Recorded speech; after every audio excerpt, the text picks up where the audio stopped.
tienes que ir a otro más. There. So when you go and people want to give you a cheap motorhome paint job, this is what happens.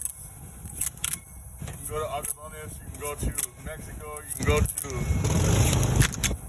Indio, where people do it cheap, and you end up having to redo your whole motorhome.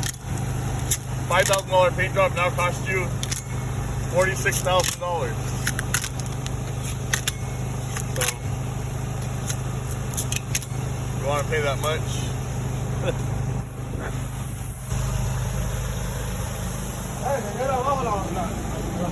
So we did the white part already, stripped it. Now we got to restrip. We got to strip all this stuff, all the doors. You can see they even painted over the silicone. So they painted everything. Now we're gonna redo it. We'll show you the end result.